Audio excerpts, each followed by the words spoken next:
Ну а сейчас у нас есть возможность перенестись в Сергиев Посад. С нами на связи профессор Московской духовной академии, любимый миллионами зрителей телеканала «Спас» Алексей Ильич Осипов. Алексей Ильич, здравствуйте. Здравствуйте. Алексей Ильич, я хотел бы прежде всего, несмотря на эти сложные времена, поздравить вас с прошедшим днем рождения.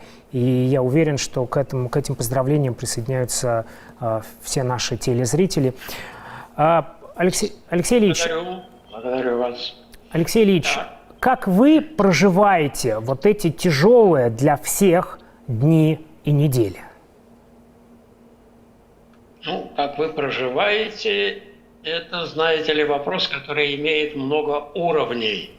Я надеюсь, что, конечно, вы спрашиваете не о бытовом уровне, естественно, а, наверное, спрашиваете о чем-то более глубоком. И в данном случае, я думаю, что первый и главный вопрос, который бы надо нам всем разрешить, и, наверное, ответ на который мы знаем, заключается вот в чем. Когда наступает какой-то кризис, какая-то болезнь, мы говорим, а каковы причины? Понятно, для китайцев, может быть, причины чисто внешние. Они в основном не христиане. А у нас, а мы как думаем? Так вот, я об этом именно размышляю и думаю, что было бы чрезвычайно полезно всем нам подумать. Ведь надо же знать, что мир устроен закономерно, и не только на физическом уровне, не только биологическом, психическом. Нет, прежде всего и более всего на духовном уровне. Так вот, основным положением, о котором говорит христианство, является что? Бог есть любовь, и нет большей заповеди, как любовь к Нему и любовь к ближним. Так вот, мне вот что кажется, что самой основной причиной происходящей этой пагубы, которая сейчас налетела на цивилизованный прежде всего мир, прежде всего, так заключается в том, что у людей совершенно исчезает всякая любовь друг к другу, к другим народам. А Господь что заповедует? Он сам повелевает солнцу восходить над злыми и добрыми и посылает дождь на праведных и неправедных. Так вот, мне кажется, что главная причина того, что происходит сейчас, это вновь воззвать к совести и умом современных людей. Вспомните о смысле жизни. Вспомните, что, возможно, и Бог есть. Вспомните, что и вечность есть.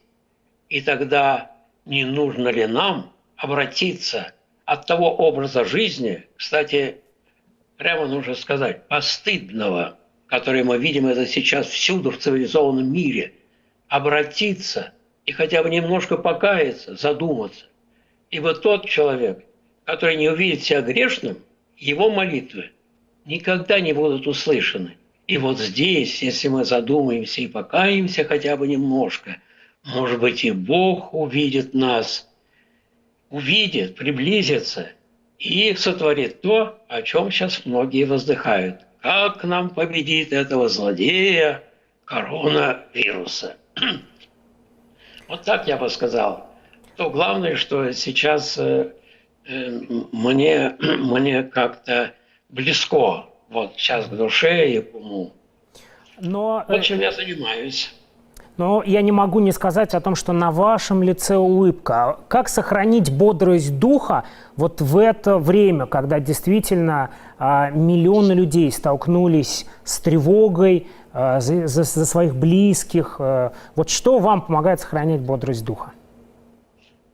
Вы же помните, что сказал Христос, когда говорил ученикам о том, что будет, какие ужасы постигнут мир. И как он заключил свою речь, тогда, когда услышите об этих ужасах, восклоните головы ваши.